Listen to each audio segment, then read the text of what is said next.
สบายดี มื้อนี้เราจะมาอธิบายเกี่ยวกับบทฝึกหัดในวิชา JS ที่อาจารย์เอาให้ บทฝึกหัดที่อาจารย์เอาให้แม่นจงสร้างหน้าล็อกอินตาม requirement ด้วย Next.js บวก UI Library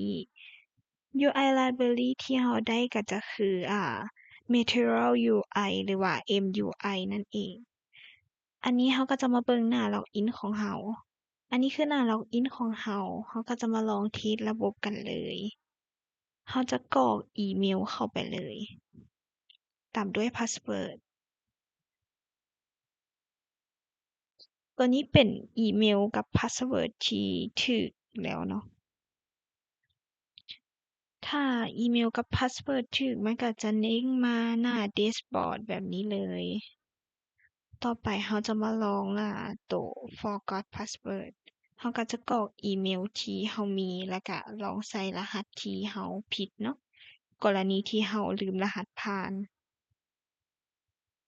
มันก็จะเด้งขึ้นมาแบบนี้เลย แล้วเราก็กด forgot password เข้าไปเลย แล้วก็มากรอกอีเมลของเราเข้าไป ตามด้วยกดนี้ แล้วมันก็จะส่งรหัสผ่านเข้าไปผ่านอีเมลนี้เลยเราก็ไปเบิ่งตามนั้น ต่อไปเราก็จะมาลองสร้างแอ็กเคานต์ขึ้นมาใหม่ เพราะว่ากรณีที่เรายังบ่ได้ลงทะเบียน เราก็จะมาสร้างแอ็กเคานต์ขึ้นมาใหม่ ลองพิมพ์เข้าไปไหม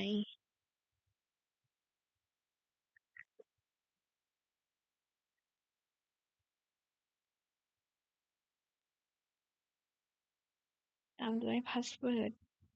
พาสเวิร์ดแม่นห้ามต่ำก่อน8ตัว อันนี้ก็คือคอนเฟิร์มพาสเวิร์ด แล้วก็กดลงทะเบียนเลย ถ้าเราลงทะเบียนสำเร็จมันก็จะขึ้นแบบนี้เลย โอเค การอธิบายจบเพียงเท่านี้ ขอบใจที่ฟังแต่ต้นจนจบ